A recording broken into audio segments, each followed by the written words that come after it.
Family kitchen റെസിപ്പിയിലേക്ക് എല്ലാവർക്കും സ്വാഗതം. ഞാനിന്നിവിടെ കാട ടേസ്റ്റി ഫ്രൈ ആണ് കാണിക്കാൻ പോകുന്നത്. അതിന് വേണ്ട ഇൻഗ്രീഡിയൻസ് എന്തൊക്കെയാണെന്ന് നോക്കാം.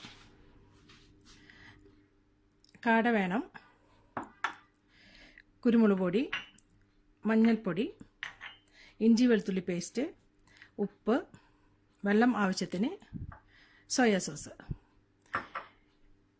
ഇനി നമുക്ക് ഇതിന് വേണ്ട മസാല എങ്ങനെയാണ് തയ്യാറാക്കുന്നത് നോക്കാം. ആദ്യം നമുക്ക് ചെയ്യേണ്ടത് എന്താണെന്ന് വെച്ചാൽ ഈ കാട ഒന്ന് ചെറുതായിട്ട് വരഞ്ഞു കൊടുക്കാം. മാംസമുള്ള ഭാഗത്ത് ഇതുപോലെ ചെറുതായിട്ടൊന്ന് വരഞ്ഞു കൊടുക്കാം. ഇവിടെ ഒന്നും കാര്യമായിട്ട് വരേണ്ട ആവശ്യമില്ല, എന്നാലും ചെറുതായിട്ടൊന്ന് വരഞ്ഞു കൊടുക്കാം.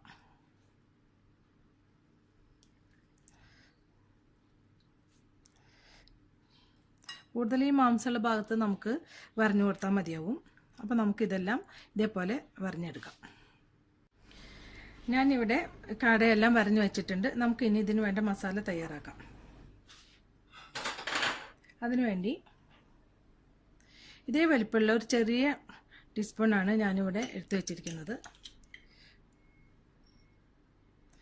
ഇതുപോലെ നിറച്ച് ഒരു ചെറിയ സ്പൂൺ മഞ്ഞൾപ്പൊടി, 1 ടീസ്പൂൺ, ചെറിയ ടീസ്പൂണാണ് ഞാനിവിടെ എടുത്തിട്ടുള്ളത്. ഇഞ്ചി വെളുത്തുള്ളി പേസ്റ്റ് 1 ടേബിൾ സ്പൂണാണ് ഇവിടെ വേണ്ടത്.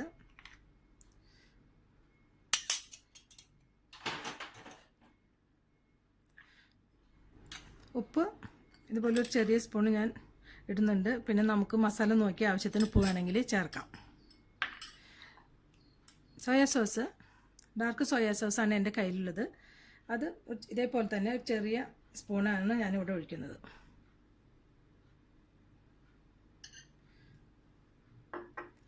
പിന്നെ ഈ മസാലയ്ക്ക് ആവശ്യമുള്ള വെള്ളം, ഒരു 2 ടേബിൾ സ്പൂൺ വെള്ളം ഞാനിതിൽ ഒഴിക്കുന്നുണ്ട്.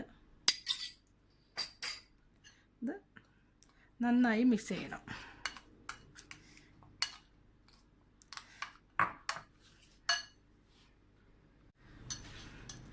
അപ്പോൾ മസാല ഇവിടെ നന്നായി മിക്സ് ചെയ്ത് വെച്ചിട്ടുണ്ട്. 1 ടേബിൾ സ്പൂൺ വെള്ളം കൂടി ഞാൻ ചേർത്തിട്ടുണ്ട്.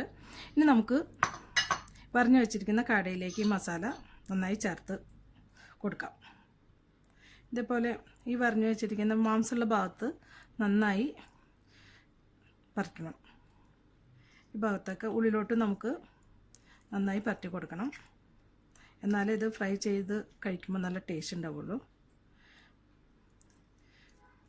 ഇതേപോലെ നമുക്ക് എല്ലാ കാടയിലും മസാല പരട്ടി വയ്ക്കാം. എല്ലാ കാടയിലും മസാല നന്നായി പരട്ടി കഴിഞ്ഞു. ഇതിവിടെ 6 കാടയാണ് ഞാനിവിടെ എടുത്തിരിക്കുന്നത്. ഏകദേശം 3/4 കിലോയോളം വരും. പിന്നെ ഇത് ചുരുങ്ങിയത് അരമണിക്കൂറെങ്കിലും ഇത് മാറ്റി വയ്ക്കണം. 2-3 മണിക്കൂർ മാറ്റി വെച്ചാലും ഇത് വളരെ നല്ലതാണ്. അതല്ലെങ്കിൽ തലേദിവസം രാത്രി നമ്മൾ ഇതുപോലെ മസാലയൊക്കെ പുരട്ടി വെച്ച് പിറ്റേ ദിവസം ഫ്രൈ ചെയ്താൽ വളരെ ടേസ്റ്റി ആയിരിക്കും. അപ്പോൾ നമുക്കിത് മസാല നന്നായി പിടിക്കാനായിട്ട് മാറ്റി വയ്ക്കാം. ഇനി കാട മുക്കി പൊരിക്കാനുള്ള ബാറ്റർ നമുക്ക് തയ്യാറാക്കാം. അതിന് വേണ്ട ഇൻഗ്രീഡിയൻസ് എന്തൊക്കെയാണെന്ന് നോക്കാം. കോഴിമുട്ട, ഇഞ്ചി, പച്ചമുളക്, വെളുത്തുള്ളി, സബോള, മുളക് പൊടി, അരിപ്പൊടി, മൈദ, ബേക്കിംഗ് പൗഡർ, ആവശ്യത്തിനുള്ള ഉപ്പ്, വെള്ളം. ഇതൊക്കെയാണ് നമുക്ക് വേണ്ടത്. ഇതെല്ലാം കൂടി മിക്സിയിൽ നന്നായി അരച്ചെടുക്കണം. നമുക്കിനി ഇതെല്ലാം കൂടി മിക്സിയിൽ നന്നായി അരച്ചെടുക്കാം. പച്ചമുളക് 4 എണ്ണം, നല്ല എരിവുള്ള പച്ചമുളകാണിത്. നമുക്ക് ഇഷ്ടത്തിനനുസരിച്ച് പച്ചമുളകിൻ്റെ എണ്ണം കൂട്ടുകയോ കുറയ്ക്കുകയോ ചെയ്യാം. ഒരു ചെറിയ കഷ്ണം ഇഞ്ചി, ഒരു 10 അല്ലി വെളുത്തുള്ളിയാണ് ഞാൻ ചെറുതെടുത്തിരിക്കുന്നത്, ഒരു സബോള,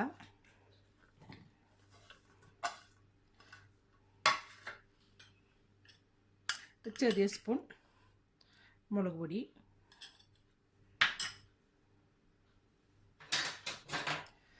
രണ്ട് ടേബിൾ സ്പൂൺ അരിപ്പൊടി. ഇത് വറുത്ത അരിപ്പൊടിയാണ്.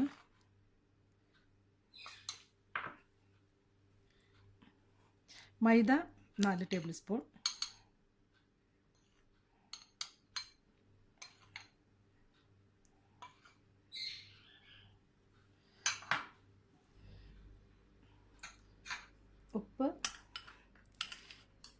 ഒരു ചെറിയ സ്പൂൺ. ഇനി നമുക്ക് ബേക്കിംഗ് സോഡയാണ് വേണ്ടത്. അത് ഇതുപോലത്തെ ഒരു സ്പൂണിൽ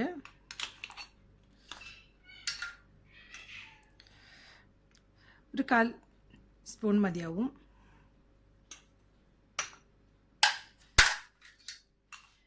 നമുക്കിനി ഇതിലോട്ട് ഒരു മുട്ട വേണം. അതും കൂടി ഇതിൽ ഉടച്ചൊഴിക്കാം. പിന്നെ ആവശ്യത്തിന് വെള്ളം ഒഴിക്കാം.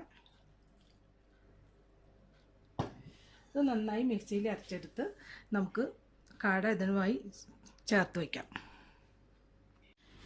മുക്കിപ്പൊരിക്കാനുള്ള മാവ് ഞാനിവിടെ നന്നായി അരച്ച് വെച്ചിട്ടുണ്ട്. അപ്പോൾ ഇത് കണ്ടോ, ഇത് നമ്മൾ പഴംപൊരിക്ക് ഉണ്ടാക്കാനുള്ള ഒരു അത്ര അളവിൽ ഈ മാവ് തയ്യാറാക്കാൻ പാടുള്ളൂ. ഒരുപാട് വെള്ളം കൂടിപ്പോയാൽ അത് പൊരിക്കുമ്പോൾ ഈ കടയിലധികം കവർ ചെയ്ത് ഇരിക്കില്ല. അപ്പോൾ അതുകൊണ്ട് നമുക്ക് എപ്പോഴും മിക്സിയിൽ അരയ്ക്കുമ്പോൾ കുറച്ച് വെള്ളം ഉപയോഗിച്ചിട്ട് വേണം ആദ്യം അരയ്ക്കാനായിട്ട്. അതിനുശേഷം നമ്മളൊരു പാത്രത്തിലോട്ട് ഒഴിച്ചിട്ട് ആവശ്യത്തിന് വെള്ളം നമുക്ക് ഒഴിച്ചു കൊടുത്ത് ഇതുപോലെ മിക്സ് ചെയ്തെടുക്കാം. ഇത് നമുക്ക് ഫ്രൈ ചെയ്യാൻ വേണ്ട എണ്ണയാണിത്. ഇത് ഒരു 2 മണിക്കൂർ ഞാൻ മസാല പരത്തി വെച്ചതാണ്. ഇത് അരമണിക്കൂറിലധികമൊക്കെ നമ്മൾ വെക്കുകയാണെങ്കിൽ ഇത് ഫ്രിഡ്ജിൽ സൂക്ഷിക്കാവും നല്ലത്. അപ്പോൾ നമുക്കിത് എങ്ങനെയാണ് ഫ്രൈ ചെയ്തെടുക്കാമെന്ന് കാണാം. അപ്പോൾ നമുക്കിത് ഒരു വശം മൊരിഞ്ഞൊന്ന് നോക്കാം. ഇതിട്ടതിന് ശേഷം നമുക്ക് തീ ഒന്ന് കുറച്ചിട്ട് കൊടുക്കാം.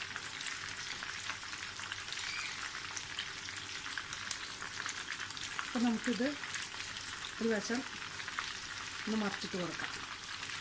ഒരു വശം നന്നായിട്ട് ആയിട്ടുണ്ട്.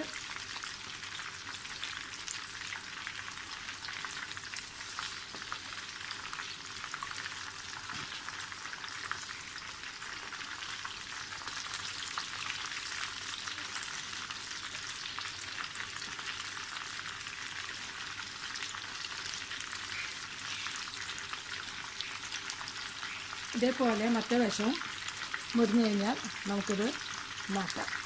അപ്പോൾ അത് നമുക്ക് മറ്റേ വശം മുറിഞ്ഞെന്ന് നോക്കാം. അപ്പോൾ അത് 2 വശവും നന്നായിട്ട് മുരിഞ്ഞിട്ടുണ്ട്. അപ്പോൾ അത് നമുക്ക് വേറൊരു പാത്രത്തിലോട്ട് മാറ്റാം. ഇതിപ്പോൾ മുരിഞ്ഞ് വരുമ്പോൾ നല്ലൊരു സ്മെല്ലാണ് എടുക്കുന്നത്. ഇത് നമ്മൾ ഇത്രയും സ്മെല്ല് നമ്മൾ മുക്കിപ്പൊരിക്കാനെടുത്ത മാവിൻ്റെ കൂട്ടാണ് ഇതിന് ഇത്രയും നല്ല സ്മെല്ല് കൊടുക്കുന്നത്. അപ്പോൾ ഈ ഒരു പരുവത്തിലാണ് നമ്മൾ എടുക്കേണ്ടത്. ഇതിൽ ഞാൻ ഫുഡ് കളറൊന്നും ചേർക്കുന്നില്ല. നമുക്ക് വീട്ടിലുണ്ടാക്കുമ്പോൾ അതിൻ്റെ ആവശ്യമില്ല. ഇപ്പോൾ ഏതെങ്കിലും പാർട്ടികളും മറ്റും ആവുകയാണെങ്കിൽ നമുക്കൊരു അട്രാക്ഷന് വേണ്ടി ഫുഡ് കളർ ചേർക്കാം. ഒരു ടിഷ്യൂ പേപ്പർ വെച്ചിട്ടുള്ള പാത്രത്തിൽ ഇത് മാറ്റി വയ്ക്കാം. അപ്പോൾ നമുക്ക് ബാക്കിയുള്ളതും കൂടി നമുക്ക് ഫ്രൈ ചെയ്തെടുക്കാം. അപ്പോൾ ഇവിടെ കാട എല്ലാതും ഫ്രൈ ചെയ്ത് കഴിഞ്ഞു. ഇത് ചൂടോടെ തന്നെ സെർവ് ചെയ്യണേ ഏറ്റവും നല്ലത്. ഏത് ഫ്രൈ ആണെങ്കിലും ശരി ചൂടോടെ കഴിച്ചാലേ നമുക്ക് അതിൻ്റേതായ ടേസ്റ്റ് കിട്ടത്തുള്ളൂ. അപ്പോൾ ഇത് പേര് പോലെ തന്നെ ഭയങ്കര ടേസ്റ്റിയാണ് ഇത് കഴിക്കാനായിട്ട്. ഒരു പ്രാവശ്യം എല്ലാവരും ഇത് ട്രൈ ചെയ്ത് നോക്കണം. അപ്പോൾ ഒരു പ്രാവശ്യം നമ്മൾ വീട്ടിൽ ഇതുപോലെ ഫ്രൈ ചെയ്താൽ കുട്ടികളെല്ലാം പിന്നെ പറയും ഇതേപോലെ തന്നെ ഫ്രൈ ചെയ്ത് കൊടുക്കാൻ. അത്രയ്ക്കും ടേസ്റ്റ് ആണിത്. അപ്പോൾ നമ്മുടെ കാട ടേസ്റ്റി ഫ്രൈ റെഡി. അപ്പോൾ ഇത് എല്ലാവരും ട്രൈ ചെയ്ത് നോക്കണം, ഷെയർ ചെയ്യണം, സബ്സ്ക്രൈബ് ചെയ്യണം. ഇനി വീണ്ടും ഒരു റെസിപ്പി ആയിട്ട് നമുക്ക് കാണാം. Thank you.